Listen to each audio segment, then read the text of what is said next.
Bismillah ar-Rahman ar-Rahim. Assalamu alaikum wa rahmatullah, and welcome to a fifth session on the Trojan Horse Affair. This time it's not including members from the community, but speaking to actually an academic based at Liverpool Hope University who happens to share my name. I wonder where that is. So this is actually my uncle, one of Dr. Salman Al-Azami, is an academic at Liverpool Hope University, a senior lecturer. And someone who writes about Islamophobia, writes about sort of the way in which Muslims are represented in the media, and recently published an article which is ever topical in Western contexts about religion, the way in which Islamophobia has become a widespread phenomenon. Inshallah, we'll talk about some of that article. You've recently published a book in the last 5 or 6 years called Religion in the Media, a Linguistic Analysis, which looks across, the Abrahamic faiths in the British media sort of context.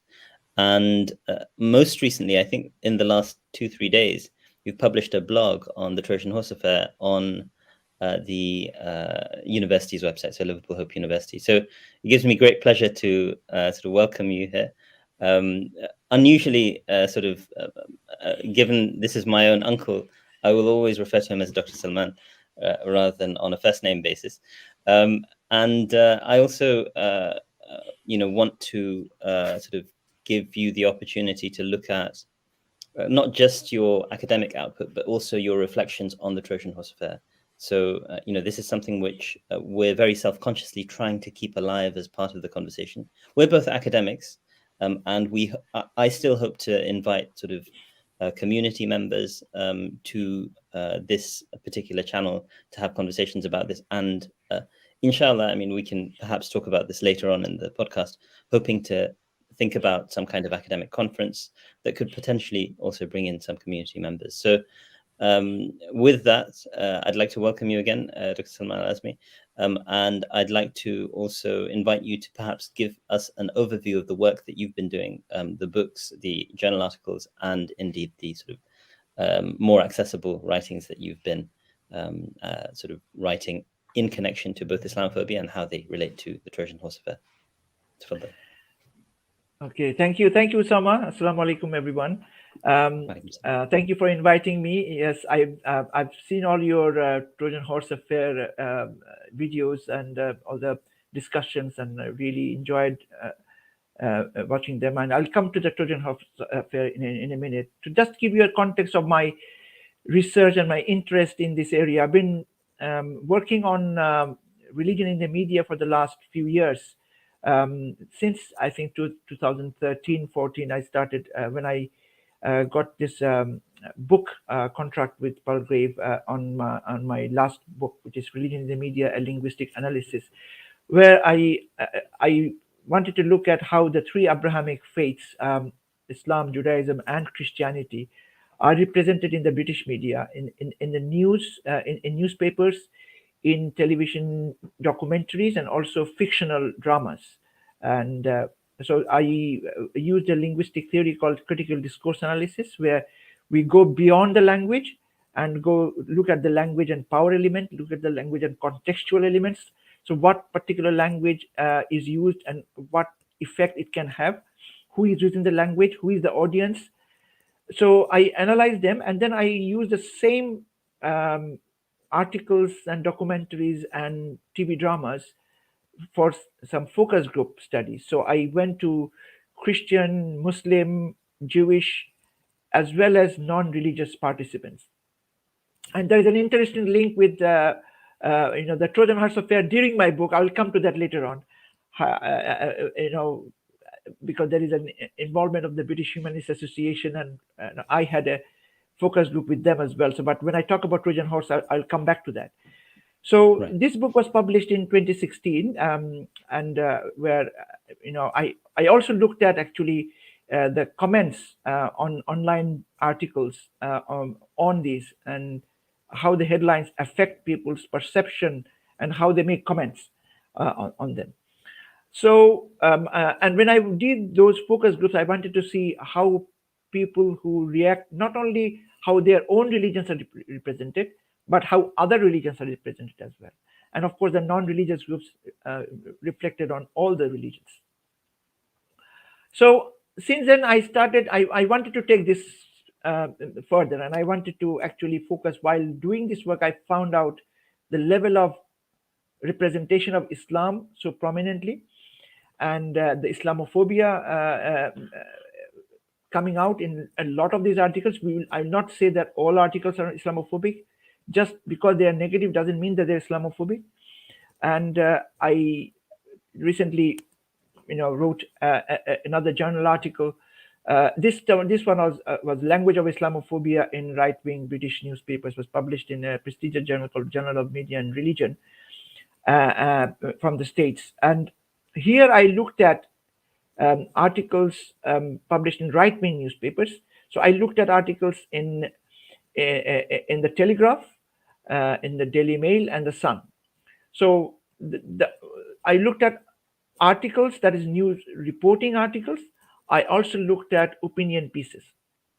And what I found is that news articles are not overtly Islamophobic, and it is difficult for them to be overtly Islamophobic. But one of the things I found that is they're more irresponsible journalism, and comes from a very, which I found in my book as well, an ethnocentric approach to looking at Islam and Muslims, and how they, and also how numbers and figures, this comes out in my book as well, how numbers and figures are manipulated in the headline.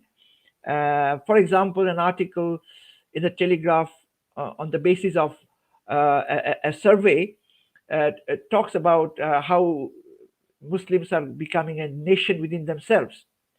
In the same article, which refers to a survey report, says that 83% Muslims feel proud to be British. If 83% Muslims feel proud to be British, how are they, separate? How are they becoming a nation of themselves? Or how are they disintegrated from the British society if they are proud to be British? So there is direct contradiction. But however, in the headline and in the strap lines after the headlines, it is these types of things are highlighted. But when I looked at opinion pieces, and these are the opinion pieces of prominent journalists, prominent, so these people, like you can see Richard Littlejohn on Daily Mail, or Kelvin McGuire, in the Sun. So everyone knows Kelvin McGuire. He was the editor of the Sun during the Hillsborough disaster, and his approach. So they look at two very highly publicized issues, particularly one of them a very highly publicized issue in British media, which is still discussed now. And I think you definitely know about it, the Shamima Begum affair. Shamima Begum, who went to become an ISIS bride, 14, 15 years old, from Bethnal Green, highly publicized in the media, and used direct Islamophobic language to mean that London has becoming an Islamic state. Bethnal Green is an area where Islamic vigilantes move around. So all these terminologies are the language, the way it is presented. And he says later on, I am being a bit sarcastic in some places, but overall it is directly attacking Islam and Muslims without any evidence whatsoever.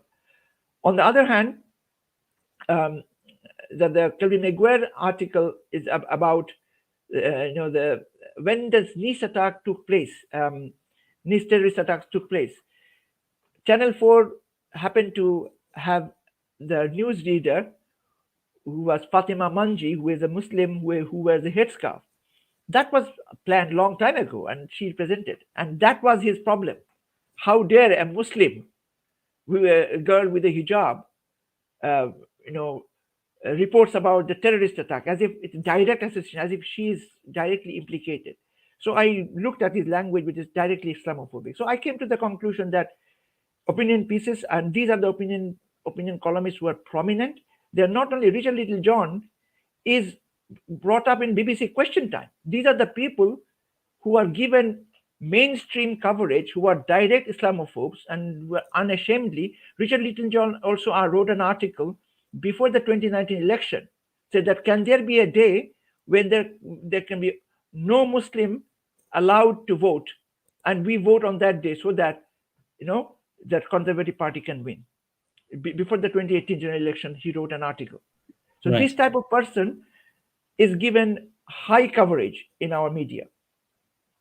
So these are the things. While doing that, I have been also involved with the all-party parliamentary committee, parliamentary group on religion in the media, which is chaired by Yasmin Qureshi, a Labour Party from Bolton. And they approached me and they asked me to contribute to their Islamophobia, in the media, discussion. So I gave a 3,000 word oral written evidence, and I also was part of their oral evidence. And then, of course, they published a report where I was also cited in that report. So I also got involved in that. And meanwhile, in recent times, in the last year, I am now working on my next book, which is an edited book. And this is something I am working with the collaboration of the Muslim Council of Britain. So I've been involved with the MCB for the last few years. Incidentally, my book launch was in the Muslim Council of Britain's office. And I've been working on two fronts. One is they have a Center for Media Monitoring, where I am an advisor, and I've also contributed to their reports, quarterly reports. And they also have are developing at the moment a media style guide. So this is something that write a style guide to help media understand different terminologies about Islam and Muslims, because the language they use, the terminologies they overtly use, has a profound effect. So with this in mind, we approached again a publisher who got interested, and we got a book contract with the title of the book is The Media Terminologies on Islam and Muslims, terminologies and their media language on Islam and Muslims, terminologies and their effects. Now this one is contributed by 10 academics writing from their different linguistic perspectives. I am contributing a chapter and editing, and yourself, Usama, you have kindly agreed to contribute one terminology. Sure. And there are academics from other, Lancaster, Edinburgh, and top academics working in their respective fields contributing. So hopefully we'll get that out soon. Inshallah. So I just wanted to apologize in advance if I've got a bit of noise. I have a couple of toddlers in the house, and they might make a bit of noise, as you know. But I also wanted to ask you perhaps to give a brief summary, a couple of minutes on sort of the Trojan Horse Affair. You've written a blog post on it, but what you think you call for a public inquiry in that blog post, and this is something, of course, the Muslim Council of Britain did about a month ago, just after the release of the. But at the same time, there's been a deafening silence. A very, I can only think that this is a coordinated sort of effort by the establishment to make sure that there isn't any response to this. No one takes this seriously, because it is an indictment of the establishment. This podcast as well. Including the media establishment. So perhaps you can give us a couple of minutes of reflections on that before we sort of broaden out the discussion. Yes. To be honest, I said that there is a little bit of a link to the Trojan Horse Affair in my. So when the Trojan Horse Affair really surfaced, that was in 2014. That was the time I was actually doing my focus groups. So I think a couple of weeks or 2-3 weeks after the things got out in the media, I had two focus groups, one with the Christians and another with Muslims in Birmingham. And there was a really interesting contrast about people's approaches. So when I did with the Muslims, I could see a deafening silence. And this was, I must confess that I didn't do a lot of research. I didn't, because I was so much busy with my book. And of course, the articles I chose and everything was already published. So I didn't pick up any coverage of Trojan Horse. There was no time to do that. So I was, of course, focused on other studies, other representations. But as it was very topical and it came up, so I asked my participants, Muslim participants, questions about it. And I didn't push a lot because naturally it's a focus group, and I mean you have to feel, they have to feel comfortable. But I could see a deafening silence, and they said that unfortunately we don't want to talk about it because this is a this has been very difficult for the community, and we are not comfortable talking about it. And this was in Birmingham itself. It was in Birmingham. Yes, I mean actually it was in the nearby area. It was almost within the area of, I think, the broader Alam Rock area. So Right. that area where I was doing the Muslim focus group. When I went to the Christian focus group, they really picked it up. They were talking a lot about this actually took up the significant part of my discussion, whereas the articles I sent them to discuss was not about, when none of them was about the Trojan horse, obviously. But they decided, when I picked it up, and they talked a lot, and of course all of them clearly, I'm not saying they were bad or they were Islamophobic or anything. I'm not suggesting anything. But I'm saying that the impact it had, because the constant and continuous media bombardment, and just before my meeting with you, I was meeting a colleague. I had a meeting with a colleague, and who actually was with us, but now he's working as a fellow in our university. And when I mentioned that, and he said, "Oh yes, I heard about that Muslims infiltrated." He was that the Muslim infiltrated as governors in schools, and they took over and they Islamicized the schools. This is his understanding, and he's not an Islamophobe. So right. That's the standard norm understanding. Standard norm, and this was exactly the language, and I could easily see the effect it had on the community, and that community cohesion. Because now I could see my Christian participants, all normal people, all normal, good people, really highlighting and saying that how problematic the Muslim community is and how they are worried about this is a state school, we are secular, all these language of secular school. I mean, without which any is really idea about. Yeah. Sorry, which is especially interesting in the context of, this is a Church of England state. Since Henry VIII sort of nationalized the church, as it were, we've technically been a theocracy, right? I mean, the head of the state is the head of the church in this country, even if it's become symbolic in recent years, and if people like Prince Charles can say, I will be the defender of faith rather than defender of the faith, which I think is a very sort of positive gesture on his part. When he said it, courted a lot of controversy.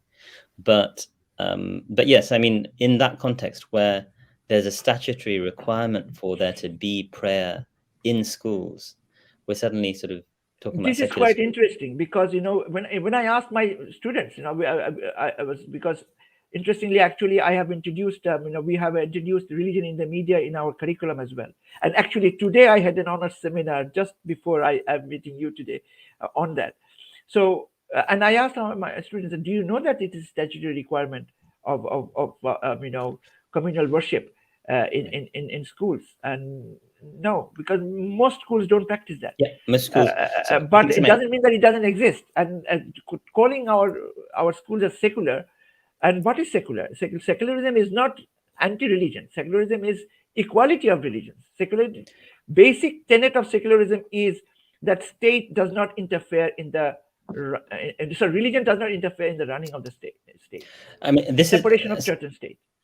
This is where things get a little sort of tricky because, I mean, it's precisely the question of what is secularism which is being contested here, isn't it? Yeah.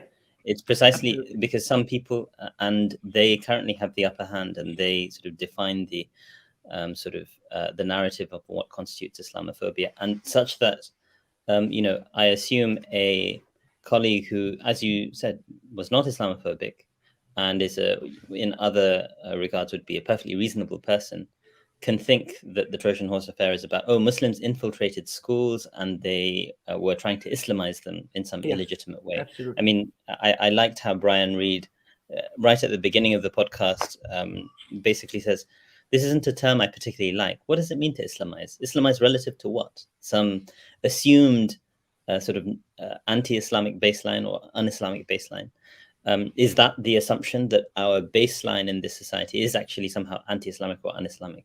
Which is a highly problematic assumption to sort of have, Yet at the same time, I think he's articulating something which a lot of people do think.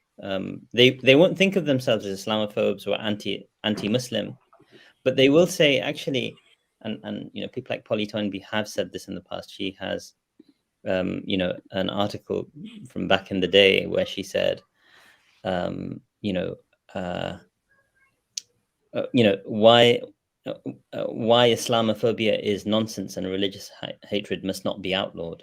Okay, so she has an article, "The Right to Offend a Fool," and you know, she's writing in the Guardian in 2005. But this is ubiquitous across the left and right.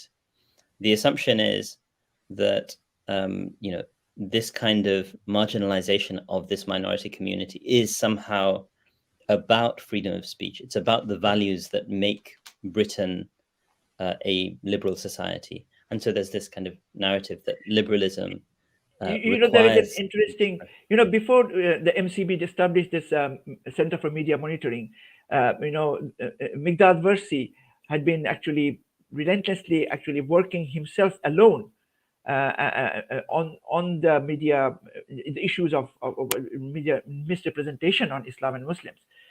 And there is a BBC short story, you know, when you know, a few years ago, there's, you know, Victoria Derbyshire show used to happen. It doesn't happen anymore now.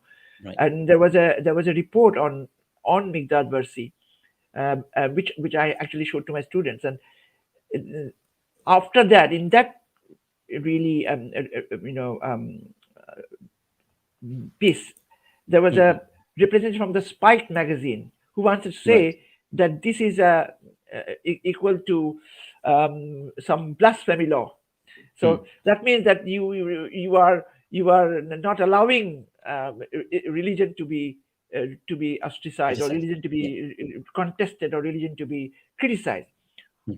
Then I asked my students to say, well, do you think? Of course, none of my students is Muslim, and I asked them, did you say that you know, it's about Islam, it's about religion, or the people? And that is always the case, that, you know, they muddle this up. In one hand, when you talk about anti-Semitism, even criticizing the state of Israel becomes anti-Semitism. But when it becomes Islamophobia, you know, you are being directly racist, and then say this is my free speech. No one is talking that you cannot criticize the religion, but you are actually telling lies about Muslims. And if we protest that and show that this is a problem, then you say this guy is doing something against it. So that means they are really affected and they don't like it. So this is the anomaly that we are facing at the moment. So this is, I mean, I think the point of anti-Semitism is particularly interesting because, I mean, it illustrates, to kind of adapt George Orwell, Animal Farm.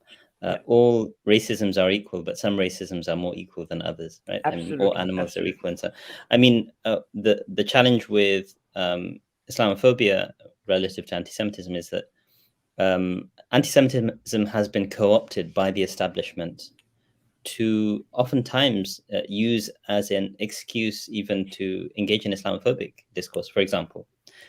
So Muslims are portrayed as anti-Semitic routinely. But you know, that's the opportunistic discourse of an establishment which basically is, you know, suppressing, you know, this I've been citing this statistic repeatedly. I need to go back and sort of read and make sure that I've got it right. But there was an Oxford University study, I think around 2013, which said 50% of Muslim households in the UK live in poverty. And I suspect that, you know, in the pandemic context, that could have even been exacerbated, perhaps, because Muslims would disproportionately make up key workers and would have died along with other ethnic minorities in disproportionately high numbers. But you know, in that sort of a context, what's really happening, another dimension of this is to say that by highlighting something like anti-Semitism as a means to, or as a means of sort of saying to oneself, actually, I'm not racist. I'm very concerned about racism. Here, I'm defending sort of the Jewish community against attack. But very often that's coming as a means to assuage one's own sort of guilty conscience when one is, when the society as a whole has decided that, you know, this sort of prejudice is completely acceptable. And the fact that, you know, they voted for someone like Boris Johnson, who's track record on Islamophobic utterances, going back 20 years, but of course very recently as well, with his comment on women wearing niqab. I mean, one of the most marginalized groups in our society, those sorts of that sort of vilification which is done to win votes indicates a couple of things. One is that that's the mainstream of society. The fact that the head of state can say, well, I mean, not technically the head of the government can say that is indicative. But it's also the fact that we are in a society where that does appeal to a large section of the electorate, right? So Islamophobia is part and parcel of what British values are at the moment, right? Absolutely. I mean, this is yeah. This is why, I mean, the prevent definition of extremism, which we all get taught at schools because we're supposed to be surveilling our students and each other technically, is one which highlights what's it called? Intolerance of different views and beliefs and sort of, I don't know, faiths or something along those lines. And the fact that that is never read to say that the sort of the Daily Mail is an extremist publication, for example, it is only ever read to refer to Muslims who want to wear the hijab or Muslims who want to go and pray, indicates that, well, actually the Daily Mail's sort of attacks against the Muslim community, that's just normal. There's nothing unusual about it. Why should we describe that as extreme if that really defines the mainstream of our society? Whereas the other way around, Muslims, part of the way we maintain an orthodoxy about what is legitimate and acceptable behavior in society is by drawing these kind of boundaries. So I think implicitly a lot of people realize, look, if people like Richard Littlejohn and these sorts of people are going to be invited to Question Time, are going to be writing with impunity, it actually will be greatly rewarded by society because these people are, of course, extremely sort of famous and rich and so on in our society. If they're going to be rewarded for that sort of behavior, then not only is that normal, that's actually praiseworthy behavior.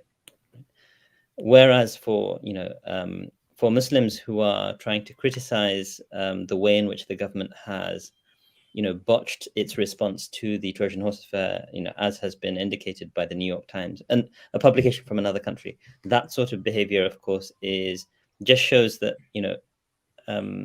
Muslims are really systemically excluded from the establishment, right? Their views really don't matter. Even when a kind of quasi-establishment institution like the New York Times in the world's most powerful country, the paper of record of the world's most powerful country, in one of its most sort of reputable podcast series, which has, changed and transformed sort of cold cases in the past and things like that.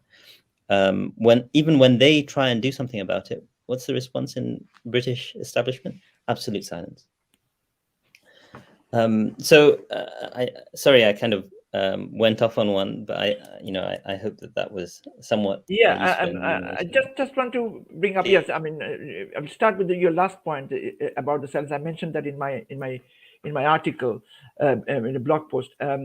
It's about it's the highest listened to podcast on Spotify, and it has there were a couple of articles criticizing it.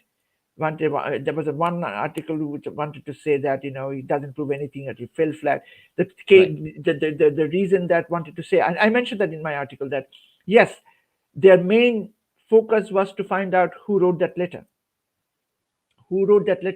They were not able to get a concrete. They developed a very plausible theory, couldn't prove it because of non-cooperation, because of people absolutely deciding. And why that non-cooperation is an easy thing to guess. Why are people not cooperating? Right. And then there have been threats and other things. But what they don't say is what are the things that they unraveled. They unraveled a lot of things. They unraveled that particular aspect of Michael Gove being told that this is a hoax letter. After knowing that, he goes to the parliament and based his argument on the basis of the hoax letter, of the Trojan horse letter. So how, inauthentic, this is absolute blatant Islamophobia in action, showing that, And of course, one of the things that they never highlight, like my colleague just today was saying, I had no time to explain that. I said that we'll discuss later on. But did anyone say that that the governors led by Tahir Alam, who you interviewed, these were the ones who were the best? They were the good practice guys. Right. He was an hostel inspector. He was the guy, and then hostel inspector himself said, "This is all schools should be like this." Right. No one knows about it now. How many people know that the Islamic worship in the school was permitted by Ofsted. They took permission, and then by Department of Education, because that made sense. How a school which was 4% was changing change to 75% because children found a school to represent their culture. Because 98% of the students were Muslims. No one talks about that. And then you just bring the bits and pieces, and then you come out with a theory. And then I mentioned in a very short article, but I mentioned first they made a theory about this. Then they do an investigation. By whom? A former, anti-terrorism chief. What does he do? He first says that extremism. Then when they go into the allegations, they don't put allegation of extremism. They put allegations of malpractice. Then they go to the case tribunal. Then the tribunal collapses. Why? Because of the government lawyers' problems. Because of the government lawyers' malpractice. Malpractice. I mean, the sort of thing which in a normal circumstance would result in them being disbarred. All these things have been unraveled by this podcast. And they are not telling the stories. They are talking to people and getting those people tell about them. They talk to the former chief of the Birmingham City Council. They talk to the Ian Kershaw. They talk to all these people, and then they get the results. So this is and there's one more thing I was trying to say, that the two things that connects me with the Trojan Horse when I was writing my book, because one of my focus groups of non-religious group was the British Humanist Association. Now, British Humanist Association comes up very interestingly in this podcast, and their role, and particularly the couple, the Packer couple who took help of the British Humanist Association and those who wrote letters. In my study, of course, Trojan Horse was not mentioned because actually my focus group was them with the first one, and then the Trojan Horse Affair did not come out. I had a very interesting, because I had two non-religious focus groups. The other one was very open-minded. They were university students. This one, they were extremely anti-religion. Not only that, they were particularly against Islam and Muslims. And I was asking questions. Of course, I didn't, my job was not to challenge them. I was not in a debate. I just wanted their opinion. And I mentioned that in my book. One of the interesting things I found from their perspective is they were talking about Muslim women being oppressed. I said that, what do you mean by that? Because they were forced to wear the hijab. I said that, why do you say that? Yes, there can be some Muslim women. In theory, it's possible. In this country, this is a free country. When I go to my university, or if you go to any university, you will see a lot of Muslim girls, young Muslim girls wearing the hijab. Are their parents coming and asking them? Do you think that they are forced? You know what they said? They said that, no, they have been brainwashed. Same thing came up Same language, in the Packer. In the Packer thing, they have been brainwashed. Poor Muslim girls. See, my daughter is a very strong, she wears the hijab and she's a very strong feminist. In terms of the women's rights, she works hard. In her university, she works on these issues. Do not underestimate the power of women and their intellect. I feel that this particular approach is misogynistic. Yeah, absolutely. I mean, Muslim women can't win. Muslim women can't win. So you are either someone who has, you're either being forced to wear it, or if you have chosen to wear it and you can present all your arguments, then you've been brainwashed. So it's heads I win, tails you lose. They can't have any agency. They can't have any opinion of themselves. And this is seriously, and of course, we have seen what's happening in India. How terrible things are happening in India. And one thing I was just questioning today, what is the problem with the piece of cloth a woman wears? Right. How are they problematic? Right. And you can see that, how it comes in the media, and actually it's all coincides with what I'm teaching at the moment. And because just for next week, I have asked my students to watch, I don't know if you watched the BBC drama Bodyguard. Yes, you heard about it? I have. Yes. I've watched So, it. so I asked them to watch the last episode of Bodyguard, where they show hijabi Muslim women to be the main villain. conspirator.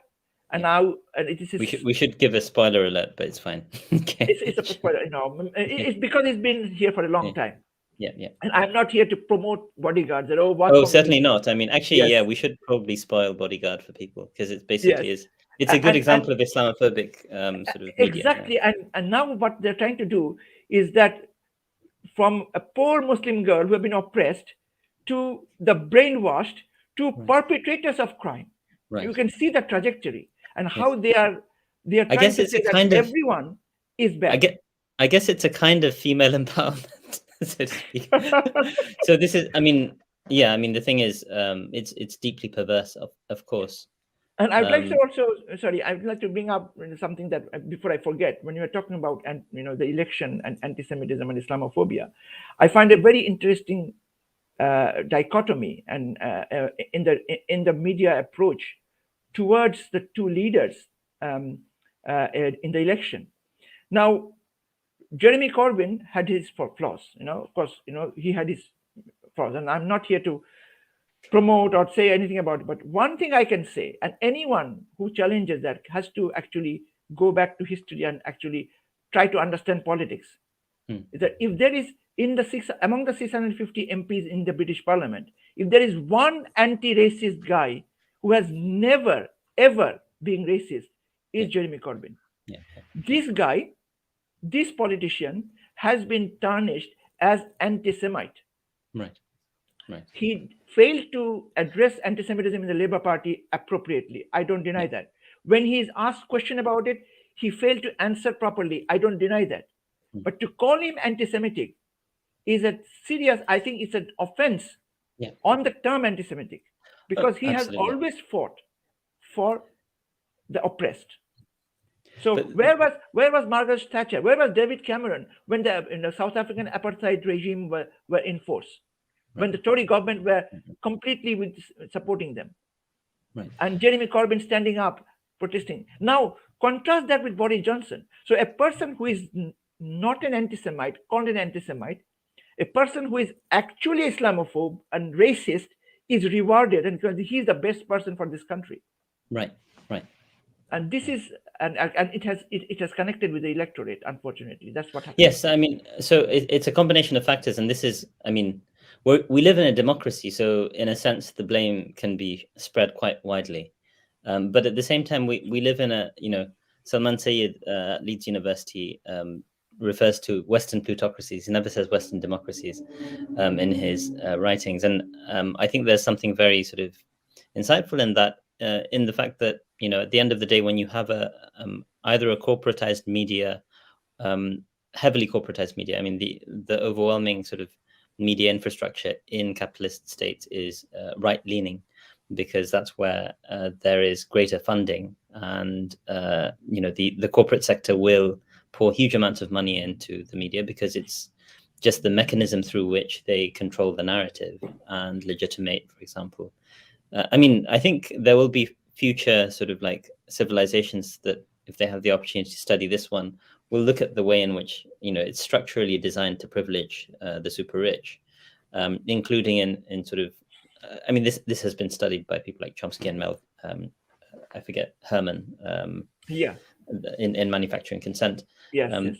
Structurally speaking, it's by design almost something which is going to look for a scapegoat, like in the present situation, Muslims. We've been in that position for a couple of decades now, and the contrast is so striking, but it doesn't matter because why doesn't it matter? We talk about ideas like reason, rationality, right? This is an absurdly irrational state of affairs, but it's legitimated through sort of discourse, right? It's legitimated through, and ultimately it seems that these sorts of things are more to do with who has the power to shape that discourse, and in a sense brainwash an entire society, to put it uncharitably. I mean, I think to a certain extent, it's difficult for people to really go and investigate everything, so they have to trust sort of authorities and experts. And at the mass level, those authorities and experts are the people who are the commentariat. So the prejudices of that class that is intimately interlinked with the prejudices of the ruling class, so to speak, they are part and parcel of it, alongside the people who pay for both the ruling class and the media class, meaning the business people. Those groups, if they see that this is a useful path to go down, they will go down it. And it has been extremely expedient for people like Michael Gove and Boris Johnson. They're in power. So and Muslims, ultimately, I think we need to recognize that Muslims are impoverished. They're, relatively speaking, I mean, that they hew much younger, so they have far less sort of established positions in senior posts in society. They consequently have less experience and less education very often compared to the mainstream. And so they are a very easy punching bag that globally everyone's hating on.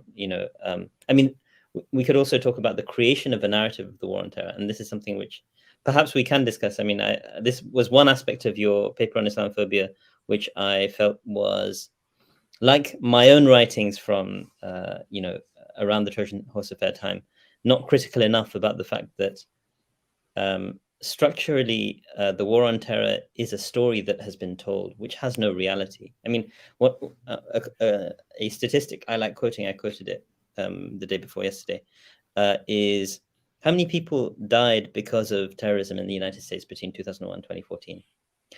I don't know if you know the number by any chance. Audience members. No, I don't have the exact number now. So the number of people who died, according to the CDC, sort of the Centers for Disease Control, is 3,412, of which around 3,000 was on 9/11. And how many people died from gun violence in the United States? In that period. How many times? Multiple. That's the question. I don't have the exact number. Do you want to just take a guess, either at the multiple or at the sort of like the actual number over? This is 2001 to 2014. 20,000, 25,000, maybe, or maybe 25,000. 445,000. Oh my God! Okay, it's 100-fold. It's 100+-fold. Absolutely. I couldn't imagine that number. Yes, I mean, because we're not even aware of it. And that's why I try to highlight to people, look, terrorism is a story that Western civilization has told itself, to a certain extent, to sort of like legitimate itself, because, of course, Western civilization has been built on what, if we had discursive power in the post-colony, would have been described as systemic terrorism over hundreds of years, right? Another statistic I recently learned is, so everyone knows that, how many sort of Jewish people were exterminated in World War II, right? There's controversy a bit in the academic literature on the exact figure, but a widely recognized figure is 6 million. 6 million. Okay, no controversy about that. But how many people were killed by colonialism in the 20th century? So by a kind of ideology that the West embraces, rather than sort of like, it forms the West. It's constitutive of the West's sort of existence. I don't know if you know. This is University of Hawaii data. No, I don't know this number. No. So this is just the 20th century, mind you. Remember, although I'm really getting into decolonizing the curriculum aspect. We'll come to that. Yes, we should have a conversation. But this figure, because I've not yet indulged into research into this, or writing research, so I've not got the numbers, but I'll come to that. What type of work I'm doing on decolonizing. And yeah, so according to this study which comes out of the University of Hawaii in the last decade, I think, it's just 20th century. Remember, colonialism has been going on since. This doesn't include the transatlantic slave trade, which ended in 1865. Okay. Right, 50 million. My goodness. Okay, how many Academy Award-winning movies have been made about that? Right? how many sort of academic posts are dedicated to that sort of research? I mean, it's changing now, alhamdulillah. Alhamdulillah, I mean, like, in a sense, the Jewish community has recognized the importance of sort of that issue, and has, to their credit, really sort of invested time, energy, research, really a great deal of talent in telling the story of that. And this is, in the public imagination, it's really about storytelling. It's about, like, you have sort of Holocaust Memorial Day, you have museums, you have Schindler's List, you have so many initiatives that are about helping us remember. Even the phrase "never again" is very often directly connected to specifically this issue, right? It's astounding that we don't think "never again" for colonialism, right? And the fact that we can actually have colonial wars in 2003, right? In Iraq. Absolutely. I mean, that was effectively a colonial war. Interestingly, just again, these are so topical, and I discuss these things because it goes, because I teach one module called Language and Diversity, right, and then another one, Religion in the Media, which all these things come up, very, very topical issues. And I just actually was raising an interesting question. This is something I have been thinking for the last couple of days within the Ukraine war context, that when in 1990, when Saddam Hussein invaded Kuwait, okay, what did America do? They invaded, they attacked, and they got rid of Saddam Hussein, and they liberated Kuwait, right? Right. Why aren't they doing it to Ukraine now? They're not even talking about even a MiG-29. They're not allowed. Why? Because it's Russia. Weapons. So because of Russia. Yeah, so, but because Russia has nuclear weapons, I mean, we don't. Yeah, we don't. Yes, want because Saddam Hussein is not powerful. Putin is powerful, and you don't mess up with a powerful person. So you are not actually, So why this contrasting? Because you don't have morality. You don't have, your decision making is based on your. And of course, what was the reason behind that? Of course, Saddam Hussein was not power, but from then on until now, there is permanent U.S. airbase in the Gulf. That was the foundation of permanent U.S. airbase in the Gulf. Right. And of course, we all know what happened to Iraq. So when these coverages, this was something in an article actually written by Sheikh Hillier, I shared with my students about the racist coverage of the Ukraine war, and talking about the Iraq, Syria, impoverished nations. These are the terminologies used. Uncivilized. Right. How many people worked in Iraq and were multimillionaires? How many? I mean, it was the second largest oil producers in the world. Right. And you call them impoverished because you made them. Right. I mean, yes, it's always a question of, okay, well, impoverished, it's the passive voice, right? Like, and it's as though. What about where we come from? Of course, it's well-established fact. India had the highest, of course, undivided India, which was we were also part of, where we come from. Right. Bangladesh. But the highest, by far the highest GDP, and in terms of, I don't remember that figure. And then how they left them. So what are the legacies of colonialism? And that brings back to the education, because this colonial history is either ignored or romanticized, right, in our curriculum, in different ways. Even if not curriculum, in our discourse. Right. Oh, we did this. We gave India the railway, which is the largest railway network in the world. No, you didn't give India the railway. You did railway for passing, transporting your goods, your loots. Right. The looting that you did, and that's why you established the railway. And of course, now after you left, they're using it. So the challenge sorry. Yeah, please continue. Yeah. So in some respects, one of the major challenges is, those in power will have a preference for certain stories, right?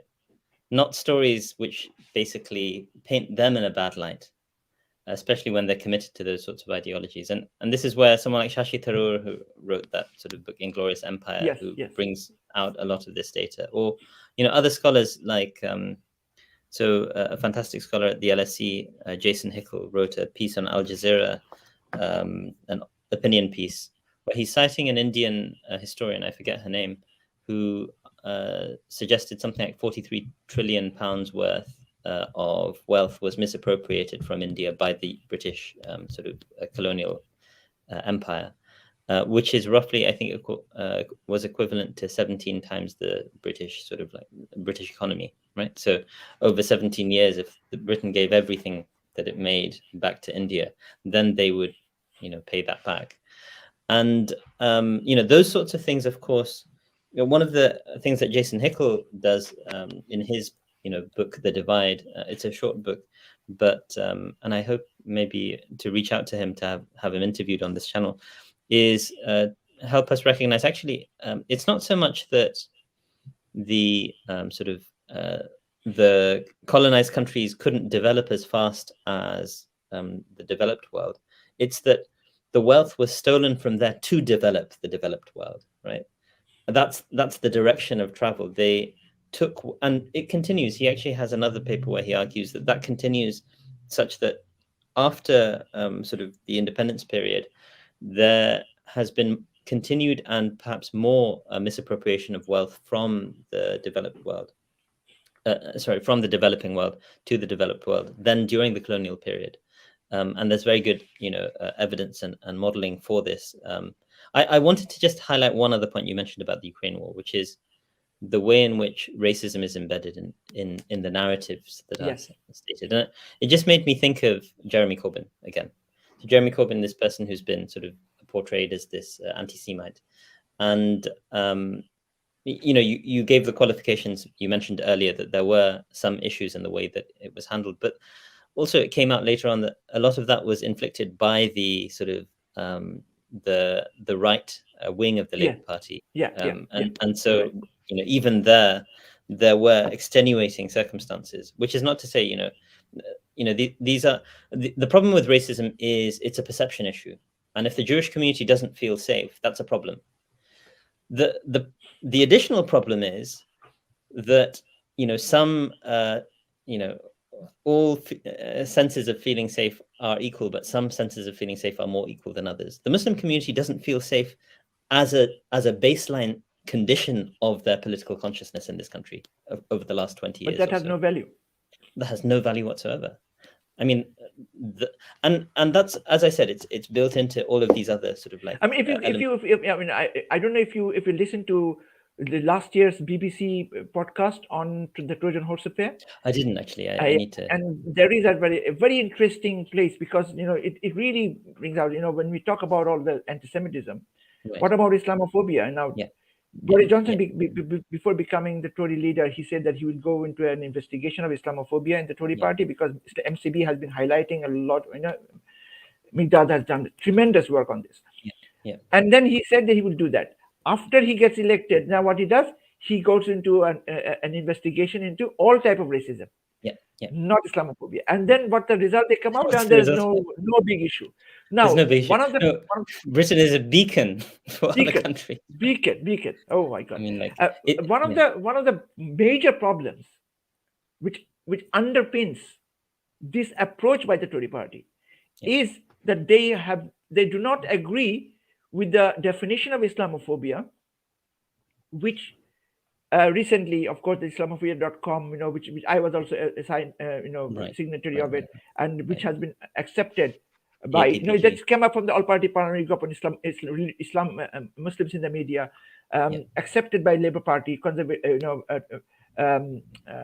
Liberal Democrats, even Scottish Conservatives, probably, most likely. Right. Now they don't accept it. So they say, okay, we will do our own investigation of Islamophobia and own definition of Islamophobia. Who they assign? Qari Asim. Okay. They assign him. Okay. And then in that report, in that podcast, there is an interview with him.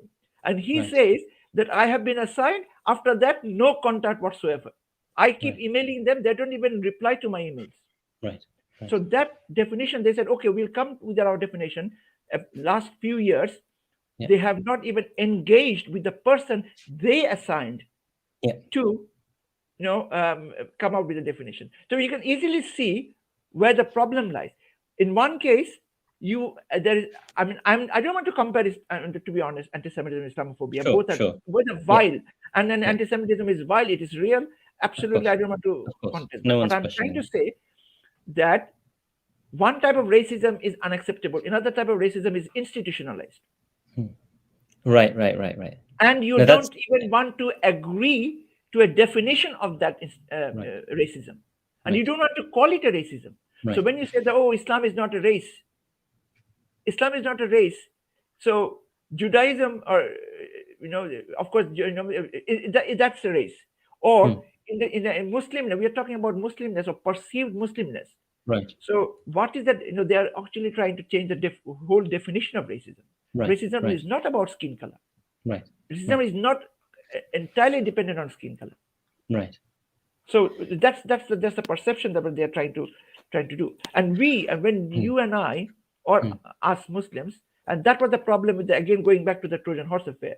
Yeah. When you become strong, when you become influential, then they don't like me. I just remember during the pandemic and when the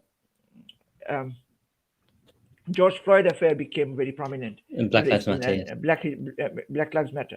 So my second daughter Safa, she had her own awakening of her ethnic background and understanding of her culture. She wrote a very powerful poem about her, and in one line, I just want to quote one line, which is very powerful. So that they can't change me. That they can't change me into their homogeneity, so I am dangerous. Right. Okay. Yeah. And that is where we are at the moment. If you raise your voice, you are problematic. You have to be homogeneous, and you have to be British means you cannot have any voice. Right. I mean, what you just mentioned is again, we're not in any way dismissing the importance of anti-Semitism as a problem that Europe had to confront and continues to be a problem on a global scale. But it's also, unfortunately, deeply intertwined with a settler colonial project as well. What scholars of the field, historians of the arena, refer to as a settler colonial project for good reason, because basically people went there from Europe, settled, and took over the country in the same way that they have done of North America. Both Canada and the United States are settler colonial projects. Yes. And I mean, in a sense, you said that one of these racisms is unacceptable, and I think that that's definitely a sign of health in our society. The other is institutionalized, you said, right? Which is, I mean, basically being Islamophobic is an advantage to you in the current system, right? And one of the points that I wanted to make about the Ukraine crisis, before we also think about, okay, what do we do about the current state of affairs?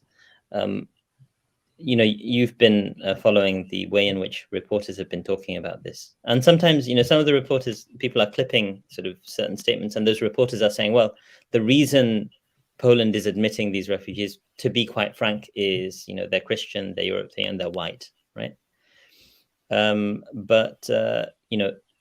So I don't want to sort of like target all the reporters generically, but I was just reminded, Jeremy Corbyn, the way in which he has had to sort of like apologize for anti-Semitic statements. And, I think some people might have thought he was being stubborn, but the expectation that someone repeatedly apologized for something that they themselves may not even be responsible for, compared to Ross Atkins of the BBC, generally a good journalist, interviewing someone from the Ukraine. Yes, I watched that, yes. I mean, it's just such blue-eyed and blonde-haired.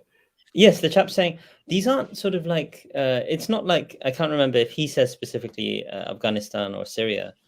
These are European blue-eyed, blonde-haired people, right? The sort of tragicomic irony here is neither Ross Atkins nor the person being interviewed were blue-eyed or blonde-haired. Okay, number one. Number two, Ross Atkins' response isn't that, well, that's not an appropriate way of thinking about this. We're all human beings. He doesn't challenge him. He doesn't challenge. No. He sympathizes. He says, "Oh yeah, I understand and respect your emotion." That's literally what he says, right? Now, what's his response? It's not immediate. I think it's 24 to 48 hours later. He sends, a 3 tweet thread saying, I'm unfortunately, I was caught up in the moment, and I was interviewing someone who's in the midst of the battle, etc. While Ukraine is under attack, and I didn't, correct him when he made this unfortunate statement. Something along those lines was stated. What's the response to that? Not that,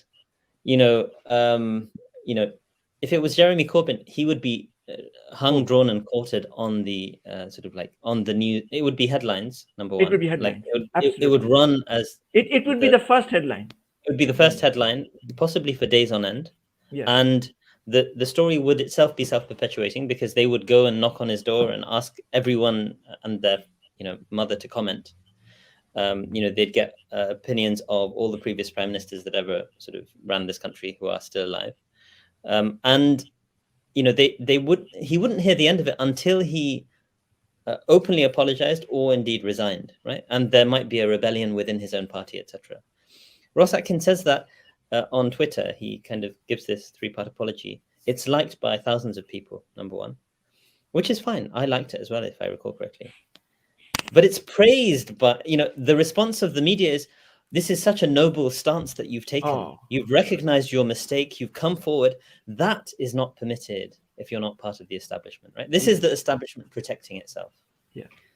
And that flagrant double standard is, of course, so deeply ingrained that it's not even detected by those who are engaging in this sort of behavior. So, I mean, it can be quite challenging to sort of I don't know, to deal with these sorts of things, but this is what it means, I think, to be confronting Islamophobia in our time. And I wanted perhaps to ask you what perhaps we could. I also need to plug in my charger because my battery is dying. But if you want, you can comment on any of the issues that we've talked about. But it's also a question of, what's the role of maybe academics, and what does the future of the Muslim community look like? And I have my own thoughts on some of this stuff, but I'd love to sort of get your thoughts as we, start to wrap things up, since it's Maghrib time. Yes, I think we've covered a lot of different things, and I think the two things as academics, and I think first of all, I think I'll talk from the Muslim community perspective, and this is something I actually have been trying to say since the publication of my book, right. is that we Muslims, I mean, have come a long way from the stereotype of taxi drivers and that type of idea to professionals, and we are doing or NHS and in different places we are doing tremendously good work, and we are accountants, and however we do not engage with politics and media much. We do not have our children studying politics and media that much. When my daughter decided to study politics, can I briefly interrupt you? I'm going to put you as full screen while I get my thing connected, but please continue. Please ignore the fact that I'm not on the screen. Okay, no worries. Thank you. Okay, so my daughter was I mean, this is I said that it's a result of Radio 4 Today program. So I used to, in the first 2 years of her secondary school, I used to drive her to school and listening to the BBC Radio 4 Today program, and inadvertently she got interested into politics, and she really joined some sort of political activism, not a lot, but she took part in the mock general election in her school, and she even won. But she wanted to get into study politics, and my father was a political scientist, and she's the only one in our generation, in our 2 generations, who's studying this. So what I'm trying to say is that the engagement of Muslims into this line, sending our children, encouraging our children, of course they will make their choices, but sometimes are we too much focusing on our children becoming doctors and engineers. I mean, no, absolutely, I respect all this, but how many of our community members are engaging with the politics? Now, these are the people who are making decisions, and we are being victims. And again, how many of us are capable enough or really well read enough, well informed enough that we can challenge the establishment? Unless we have enough number, and I think that is something that we will continue to, because our community is flourishing, our community is moving upwards. It's a very good sign, but I think there needs to be much more engagement politically by the community. So this is my one observation. Right. Sorry, my sort of system went down for I hope you can hear me and see me now. Yeah, I can hear you. I can hear you. I can hear you. I mean, the last thing I heard from you was a reflection on the fact that we as a community have not prioritized certain areas. And I'm actually, I mean, this is something that I think about, and I hope perhaps on this channel as well, I'll start to sort of discuss targeting a slightly younger demographic, perhaps from within our own community, the importance of these other areas of expertise. I went into Islamic studies, as you know, the story of my I know your story, yes, and so, I think people should know that story a little bit. To in brief, that you were selected, for Imperial College Medicine, and the whole family, everyone was happy. And I remember I was in Bangladesh, and suddenly you decided, no, I want to study Islamic studies, and there was a sort of a serious repercussion in the family, shock. And then, of course, later on, everyone understood, appreciated, and here you are. Alhamdulillah, in one of the best universities in the world, and of course this program, you're contributing, how you're contributing to the community. I'm not saying that as a doctor you wouldn't have come to contribute. Sure. But I hope people will not get me wrong, but I'm saying we need more people. So we need encouragement from the community, that we need more of our younger, bright young people coming into this area, engage with the society, being actively. I'm not saying that they should get into politics, but if you can get into politics, get into the media, we don't have representation. So we don't have voices. I would be a little more sort of like insistent in a sense than you are, Dr. Azmi, in the sense that, until we do go into those sorts of spaces, I've chosen to become an academic. This is a relatively sort of not particularly influential space. When it comes to, here, I'm interested in long-term influence as well. I'm interested in the way in which this will impact, inshallah, the discourse. But in academia, I mean, we'll come to academia, but in academia is now the academic environment in this country, in our country, is much different from the American context, because here, impact is a big thing. And that impact provides, because since the last ref and REF, I don't want to go into the detail of REF, but what I'm trying to say that there are this research excellence framework where you need to, show that how your academic works contribute to the community. And this has provided an opportunity for academics like us to work. True, actually. And I think, and I have really moved into this community-oriented academic work that I feel that is important, and that's why, hence my engagement with the Muslim Council of Britain, engagement with these types of work, that's something that we are thinking of doing as well in the future. That's actually a very important point. I mean, I hadn't thought about it in that sort of systemic way, probably because, part of academia is its own unfortunate kind of rat race, in the sense that there are so few permanent posts. So, that sort of project, I've not really had the opportunity to think about in a systematic way. But you're right.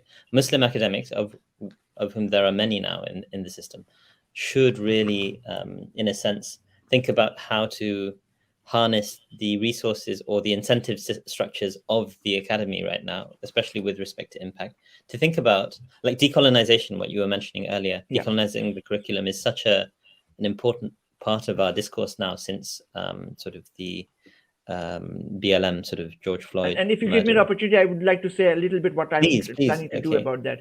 So, later on or now, whenever you want me. Please feel free to mention this. Because, this is something I feel that, the foundation of our everything is our education system, right? In our children, how we bring up our children. And as a linguist, I have I've engaged because I teach. I engage with language in education. I have opportunity to work with schools because I had been a primary school governor as well as a secondary school governor. So I know how schools work. At the same time, I did research since 2006-7. I have done work on language in education and continue to teach and discuss and read on in this line. And I've published several papers on that. Right. And one of the things that I noticed, this is where my awakening came, and I think something that where decolonization comes into the discussion is I have 3 daughters. 2 of them finished high school. 1 of them is still in primary school. And since 2005, my children are going to school. In 2005, I moved my family here. Right. Not a single day any of my children ever came to me and said, "Today, my teacher asked me, which language do you speak at home?" This is an example. I gave a talk to our MFL teacher training program in our university, and this is where I'm now working with our MFL, head to see if we can do something within our curriculum. Why are we completely ignoring importance of ethnic minority languages, linguistic minorities? And here comes that sort of decolonizing the thing that we think. And which languages are we teaching?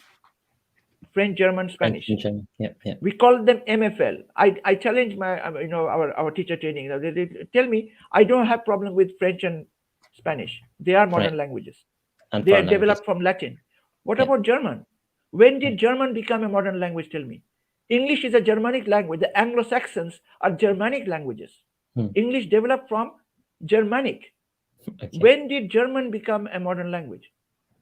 So the term modern means the others are not modern. You can see there is an implied aspect of superiority hierarchy in languages, in the way we approach languages. Why don't we say European languages? I'm absolutely fine with it. I mean, but yeah, Europe is itself, like, just the label is of course also potentially but I'm saying that, of course, neighboring languages. But then I said that, okay, I mean, it would be great if some of these minority languages would have been taught. But what about the ethnic minorities who are losing their language? I mean, you're calling minority languages, I assume, Hindi, Urdu, Bangla, things like this. All these, or Arabic, Turkish, or even Polish. I mean, they happen to sort of like be. It's funny calling them minorities because the number of minority languages in the sense of in this country's perspective. In this country, languages, minority languages, always in our linguistics we talk about in the context of the languages that don't have majority speakers in that particular context. Arabic, Bengali, Bangla is the 7th largest language in the world. Right. It's not a minority language in the world context at all. Right. So, but coming back to this idea of our schools are so Anglo-centric. And now when we talk about decolonizing the curriculum, we only talk about the history lessons. Right. No. Decolonization comes in everywhere. When you go to geography lessons, when you go to religion lessons, when you go to, all types of lessons, even culture. For example, this is another thing that we are working in our university and trying to do as CPD is about culture capital. This is a concept in our Ofsted. Okay. For example, where would children be taken for their cultural enhancement? Okay. Take them to Royal Philharmonic Orchestra, a typical white middle class environment. Have you considered taking them to somewhere where the other cultural programs this are there? ties in with the Trojan Horse Affair. If you recall, a journalist as sort of like as left-wing as Jon Snow, as anti-establishment. I was surprised that Jon Snow. I was shocked. I was horrified. I respected him. Because he's saying, why are they going to Saudi Arabia? Like, if I had the opportunity to send my children on a free trip to Saudi Arabia, I'd be clamoring for it every single year from my school, right? But the desires, wishes, preferences of ethnic minority peoples is minimized, even by people as sort of anti-establishment as Jon Snow. I mean, if he's engaged in interviews in that manner about the Trojan Horse Affair, I mean, this was made such a big issue of you kind of expect it from the sort of Rupert Murdoch press or the sort of like the because the Daily everyone Mail. bought into it. There has never been a counter narrative of that, and that is the most and that because of that, this podcast is so much counter narrative and with evidence. With evidence, this is so much eye opening that they would definitely want to suppress it as much as possible. And our responsibility as much as possible not to let that happen. Okay, media, we will engage with communities. We need to engage with community. We need to engage with common people.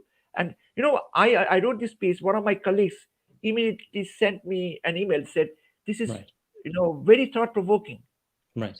How come a hoax letter can be the foundation of such witch hunt? Right. And then no one even noticed. So the colleague I was speaking to today, he said, I never knew that was a hoax letter, a fake letter. So you can see that how much it's about, and we are, of course, are we fighting a losing battle? That's a different question. But no, I don't think so. Because we are not majority, or we don't have as people in the media, but we as academics we have some responsibilities, I think, with community engagement. We have. I should just note. Someone's commenting. Someone by the name Stephen Connolly saying, until the podcast, it was very unclear what we, what to believe about the Trojan Horse Affair. Yes. I mean, actually, I would argue, in response to Stephen, actually, there was kind of a narrative which was articulated in the first sort of episode, which is, Muslims were what you quoted earlier, incidentally, Muslims were infiltrating schools and were up to no good, right? Or Islamizing schools. That was the narrative that was widely accepted. But, the podcast has blown that out of the water. But I want to go back to just one point that we kind of came on this trajectory when we were talking about the need for people who have other skill sets aside from medicine or, medicine, engineering, the sciences are highly valued and prized. Part of why I think that is that in parts of the world where a lot of immigrant communities come from, they actually need, there's not enough people with those sorts of skill sets. Whereas in these parts of the world, alhamdulillah, I mean, they've been doing well for, unfortunately, sometimes for bad reasons, as we discussed the history of like how these countries became so wealthy relative to the rest of the world. But there isn't that need in society, but we bring that sort of, in a sense, mentality from our parts of the world where prestige is often attached to things where there is also a need in society. Whereas in this country, like if you go to Oxbridge and study classics, you can become prime minister. Right? I mean, that's something which is kind of unthinkable in many of our parts of the world.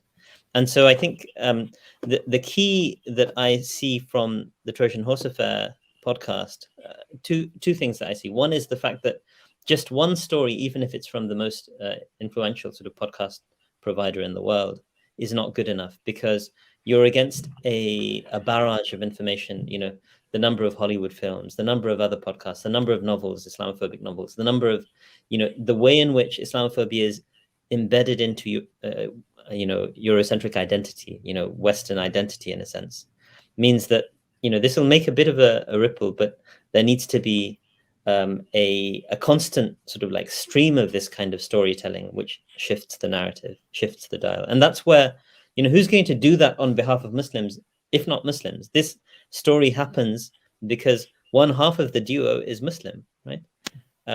He also has a story of leaving medicine, right? That's really, yes. I think that tells us that's an important part of the story in my view, because and I as you mentioned that, there's a very poignant moment in this. I really engage with that part. Of course, the whole thing. A moment when Hamza Said became a bit emotional about something, and he, particularly the Packer interviews, and then Brian had a monologue of 5 minutes at the end to trying to understand, because he made a mistake. There was he wrote a letter to those of the people who the brother of those teaching assistants. Yeah. And then he made a mistake, and he admitted. But then he said that why this is an issue, and why Brian didn't understand where Hamza was coming from. Because it's real. It's real. You are part of that. Yeah. As Brian says quite poignantly, he says that, what if what you're supposed to maintain quote unquote objectivity about is a system that basically is, oriented entirely against you. It's against the entire system is against you, and you're supposed to treat it as though, okay, let me go and study that, as though you're not also constantly thinking about how do I defend myself against this pernicious and dehumanizing narrative. Exactly. And I mean, that's I think I'm a bit conscious of time, and Maghrib came in about 20 minutes ago. Yes. But I mean, I think this is a conversation that we need to keep alive. I hope that we, in a small way, have contributed to that. A number of people, incidentally, I mean, Stephen Connolly in particular is putting in a number of comments, and I'll try and read one or two of them. Okay. But inshallah, I think we should probably try and sort of wrap things up now. Before I go to any comments, I wonder if you'd like to sort of have any concluding reflections, and also maybe talk about what we can do in the future about these sorts of things. Yes, I think I really enjoyed this conversation, and we brought up a lot of issues. I think it is time that we, one of the issues of we Muslims have always been complaining but not doing. So we react, but we are not proactive. We are reactive, and because of that, and that came up. Dr. Bari, I was reading his memoir about he was very brave in naming that the word using the word jihad in his autobiography. But it is a brilliant book. Right. And one of the things that he always found that he was always in the center is about reacting, not being Muslims, not being proactive. Right. And I think we as Muslim academics, in our role, whatever limited role we have, first of all, of course, it's not only going to. But I'm not saying that we engage only Muslim academics. Professor John Helmer, for example, did wonderful work on this. Absolutely. And I think he's been very productive. And I quoted him in my blog post. And I think, but we also need Muslim academics to engage, not only because it's about because sometimes I do question, this is an important aspect to think about. And when I talk to my students, because I am a Muslim, I am a practicing Muslim, I'm talking about Muslim issues passionately, strongly, when of course not without context, when I'm talking about these issues. Right. So when I'm talking, am I biased? Am I biased as a Muslim? Or am I talking as an academic? Now, I will be biased if I speak without evidence. If I'm just stereotyping others, saying things about, but what I'm talking about is all evidence-based. So, for example, I had involvement. I mentioned about why I couldn't involve much about Trojan Horse Affair when it came out. I mentioned in my article that I got when I read it, I understood that this is a powerful. It's a typical example of the powerful giving a narrative about the powerless. Right. A very typical example of that. But I didn't have time because I was very busy writing my own book. I didn't engage much with that, research much on that. But after this podcast, I listened to this podcast, but then whatever I could listen, read, watch, I have tried to go through in the last few weeks. Right. And this was it has really opened my eyes that there is evidence. This is evidence. Evidence. They don't have, by they, I mean the media hysteria and the politicians. They base their argument on the basis of a fake evidence. On the other hand, this podcast based their discussion on real evidence, and they tried to go as far as they could to get the ultimate evidence, which they could not. But that is, I will never say it's failure. I will say that always, even as researcher, that. So we try to get something, even if we don't get it, that is also a contribution to research.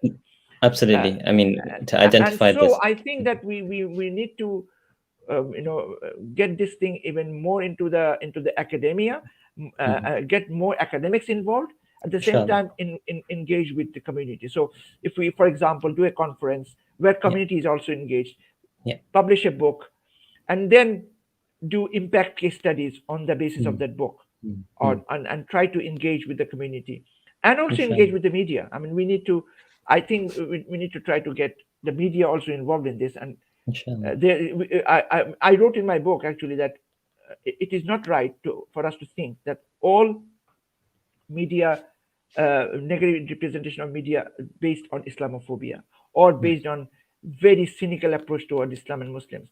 We must understand that there are a lot of, I mean, I teach media theory as well. And one of the things that we discuss is how the constraints in which the journalists work. Now, these journalists are not necessarily Islamophobes. They are just given 2 days to do something, and they get things and they publish. And then you have the news editors above them who represent the editors. Then they have the editors. Then you have the owners. So if you're working for the Sun, if you're working for the Sun, if you're a journalist for the Sun, will you reflect positively about Islam and Muslims? Because but I think Murdoch would not like it. I happen to think that it's immaterial whether the individual is an Islamophobe or not, if the entire system is systemically Islamophobic, structurally Islamophobic. Yes. And of course, there is ideology coming from, these are business organizations. Chomsky really, there's talk about the media ideology. And Chomsky gives example of, if you vote for the Democratic Party, right, and you are a journalist, right, you will not be reflected in the editorial if your party is owned by someone who supports the Republican Party. Right. So that's where the game is. It's a completely but we need to engage with the media. We need to engage as much as we can to get them involved and take this forward. Inshallah. Jazakumullah khairan, Dr. Salman Al-Azami. It's really been an illuminating hour and a half. Unfortunately, we're having to bring this to a close, but I'm sure we'll continue these conversations going forward. We need to, just for listeners' information, we are hoping to organize some kind of conference, probably issue a call for papers in the near future. And apologize to all the people who are sort of sharing very helpful comments that we couldn't really address them. One of the brothers was pointing out there's Maghrib time, so we should go for Salah. Although, I mean, the ulama or the Hanafi madhab considers Maghrib to be a waqt muwassa', which means that the whole time is a legitimate time for Salah, but it is recommended to pray it early. Yes. So inshallah, we just had to arrange this time, but we do understand that because there's still a lot of time, but we should pray as early as possible. Completely understand. And but inshallah, jazakumullah khairan, Chachu, for the valuable reflections, and I'm sure we'll be in touch. But we need to really think as academics as well. How do we sort of feed this into impact studies that will, what sort of impact can we have as academics? I think that's going to be a very important question going forward. I look forward to being back in a couple of weeks' time. We're going to invite Dr. Surya B, who is actually an academic from the Birmingham Alum community, but teaches, I think, at the University of Edinburgh, and before that SOAS. And she's written about these sorts of things, but has also experienced the prejudice of the system, unfortunately. Look forward to listening to that, watching that. So you're doing that. I really must thank you for the work you've been doing. I've watched all of your videos, and it's really, when I didn't know a lot, all these were really enlightening, and thank you for the work you're doing, and may this continue, and may we continue this discussion. And thank you for inviting me. It was a pleasure speaking with you and sharing my thoughts with you. We do talk a lot ourselves, but in a more of a formal and open platform.